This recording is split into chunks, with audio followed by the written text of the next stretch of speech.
Okay, everybody. We are joined by the captain of Fireballs GC, Sergio Garcia. Welcome, Sergio. Thank you, Jane. Before we get started, I just wanted to ask you about Mr. 58, Bryson DeChambeau, and his incredible round, and if you were able to watch any of it afterwards, and if you were able to talk to him, and kind of your comments on that.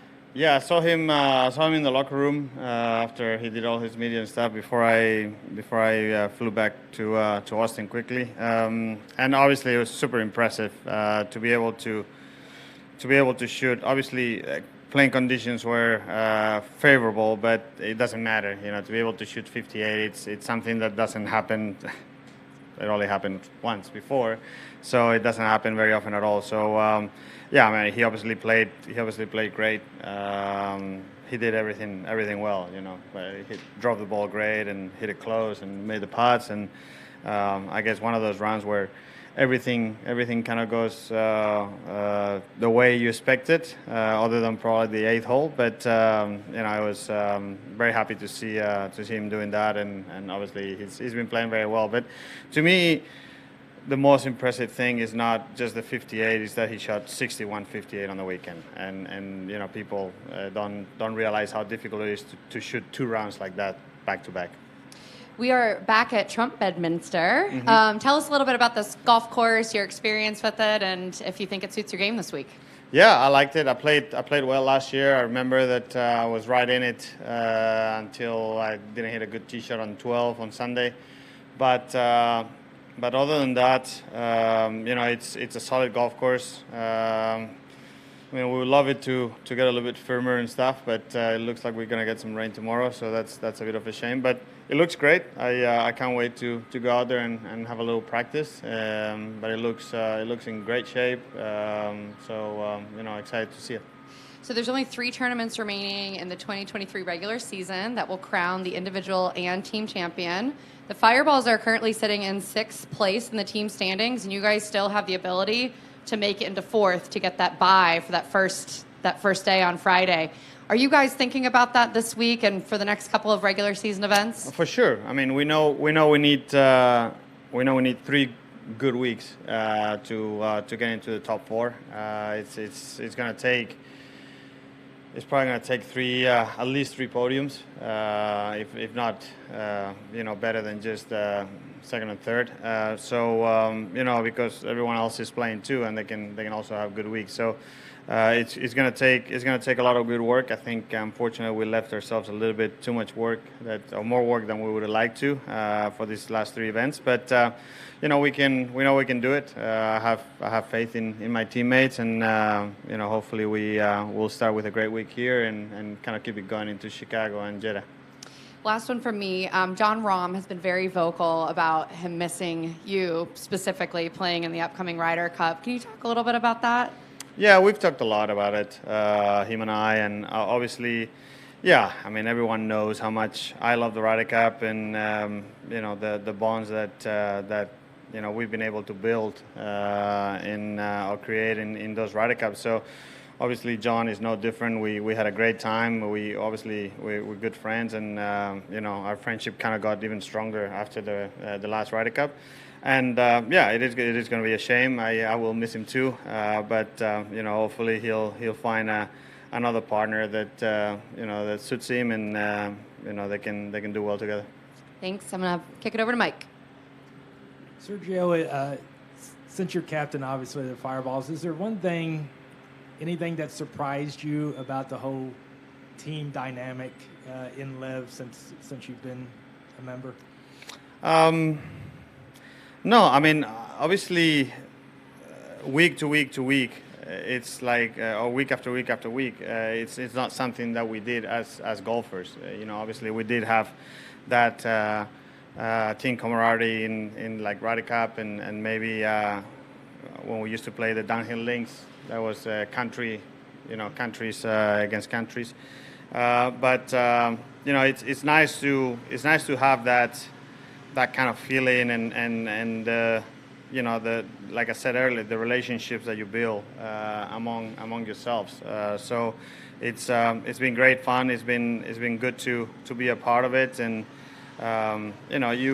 you can't help yourself, but think about it, and if you're not doing well, you're like, oh man, what can we do to make the team better, or perform a little better or something like that. So you're always trying to do a couple things here and there to create a bigger bond among your players, and see that if that helps them perform to the best of their abilities. And you're pretty tight with some of the Torquay guys. Are you surprised at all at how much success they've had this year with 4 tournament wins? Well, I mean, they're obviously. Am I surprised? No, I mean, not really, because I mean, I know all of them, and they're all not only great guys, but they're amazing players. So I mean, I know, and everyone knows about Joaquin, how good he is, but obviously the potential that Mito has, and the game that he has, and also Sebastian, he's really solid. But I think that probably the key thing for their team is how much David has improved, and that shows a lot. Obviously, he's gotten a lot more comfortable out here. At the beginning, was probably a little bit nervy and stuff, but now you can see that he's playing much better. He's playing with a lot of confidence, and that's helping the team a lot. So obviously, those little things here and there help a lot. And when you have 4 really solid players like they do, then you're able to do that. And you guys kept obviously the same lineup this year. Joaquin basically revamped the entire lineup of his. You had talked about kind of that camaraderie and dynamic.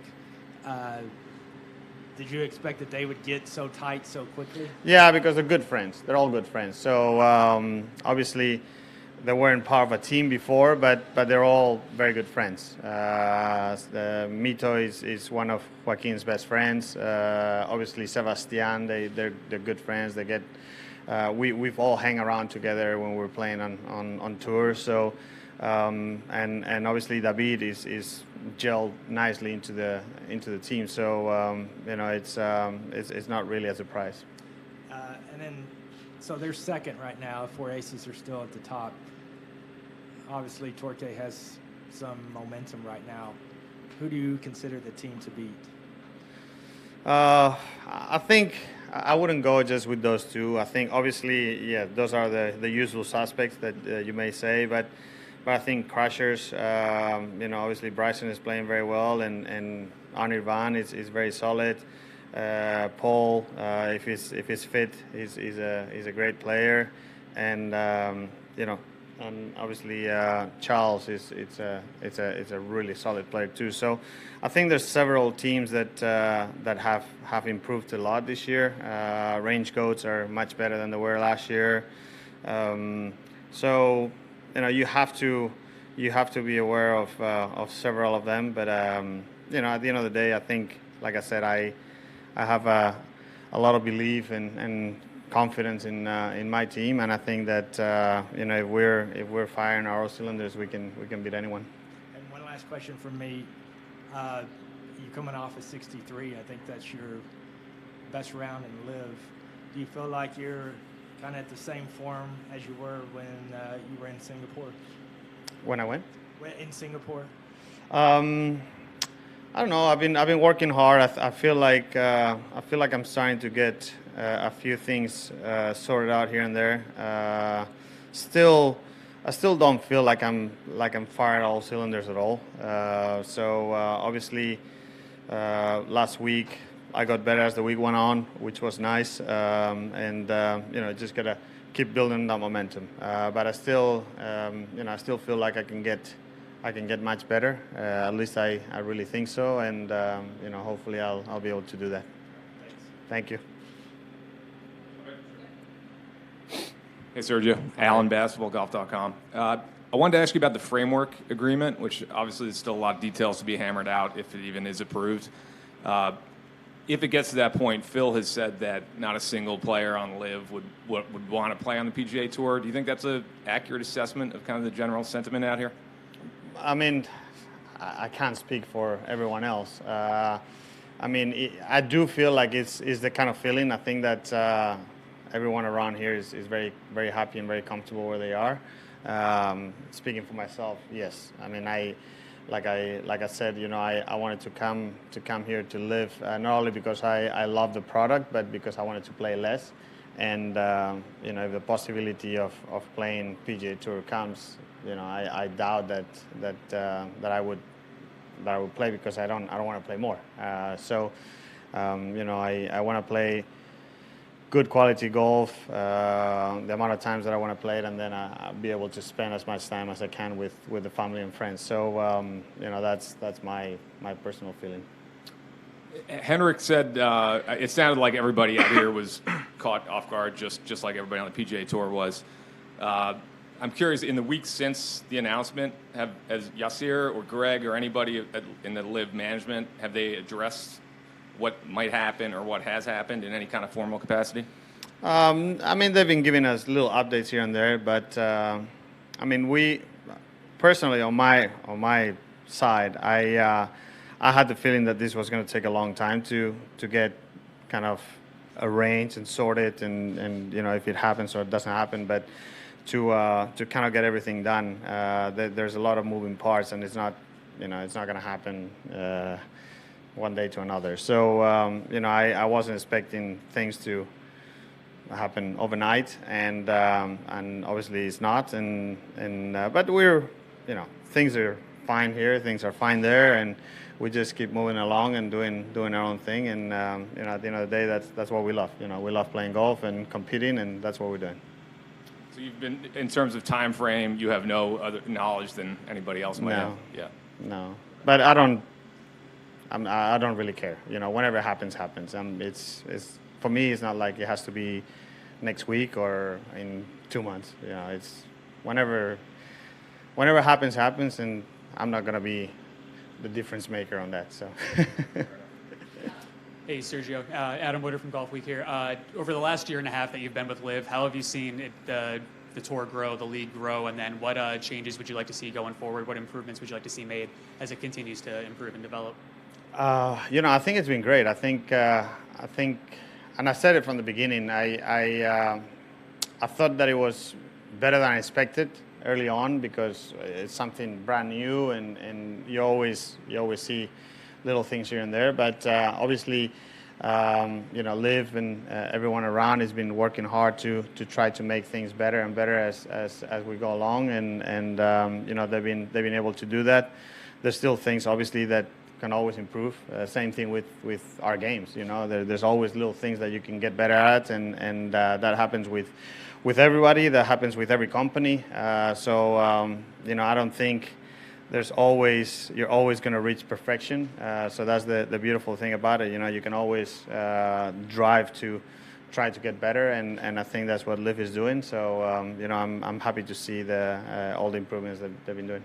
Where do you currently stand with the DP World Tour? And then as we get closer to the Ryder Cup, is it kind of tough not to think about, and as you get closer and closer, not think about how you're not going to be involved this year? And are you kind of wishing that you could be a part of it in the future, or kind of where do you stand with that, given everything that's happened over the last year or so? Yes, I would love to. Obviously, yes, it is disappointing to see that I'm not going to be able to be part of the Ryder Cup this year and the DP World Tour for the same matter. But you know, it is what it is. At the end of the day, you know, I'm happy where I am, and that doesn't change. And you know, but I also want to kind of move on and concentrate on the events that I have left, and focus on that, because you know, we have enough things in our heads to put more stuff in there and make it even tougher. So but you know, at the end of the day, hopefully you know, there'll be a way back, and something that we can work on, and you know, we'll see what happens in the future.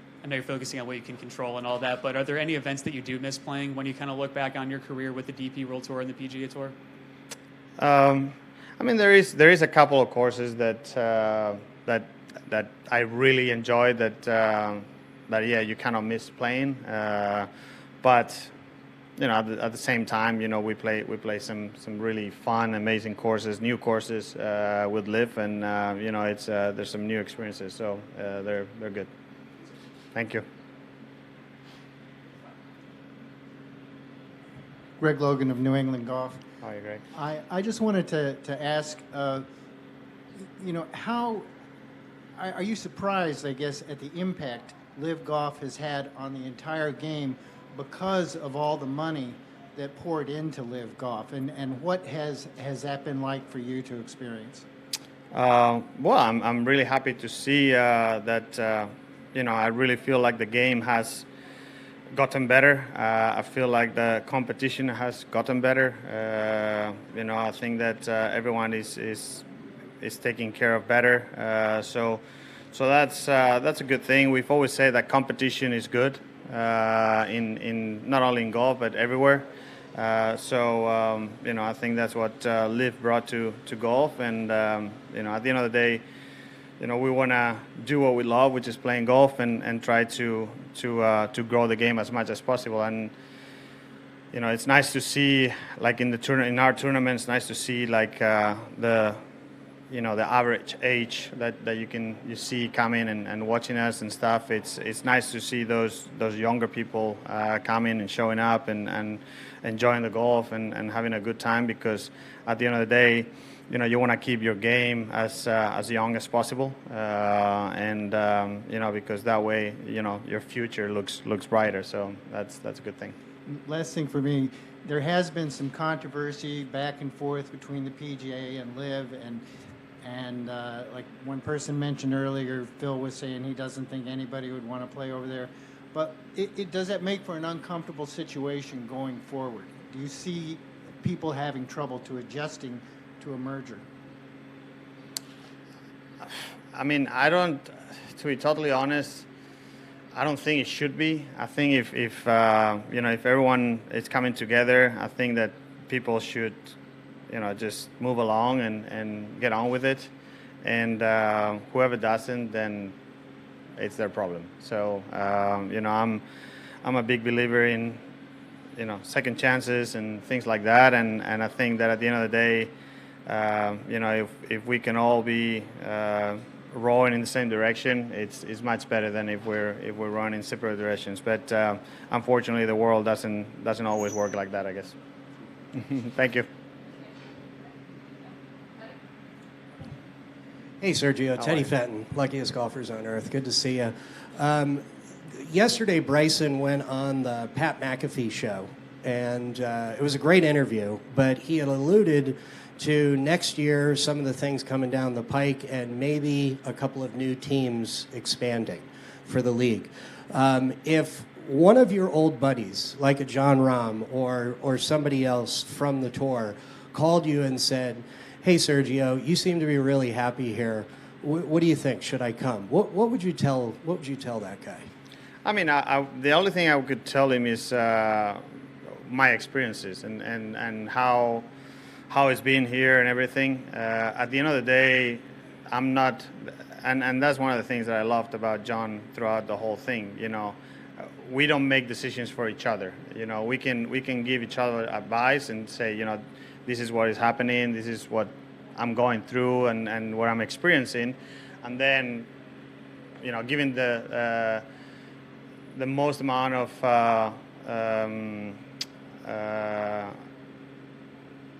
sorry, I lost my thought.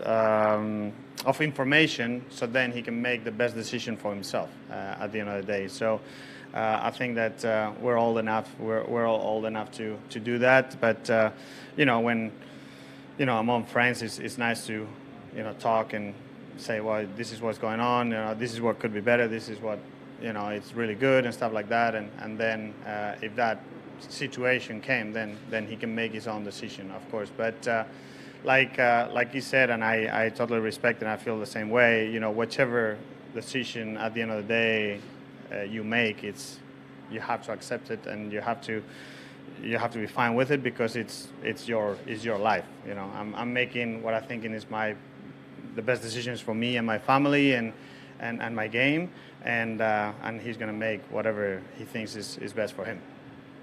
Thanks, Sergio. Appreciate You're it. welcome.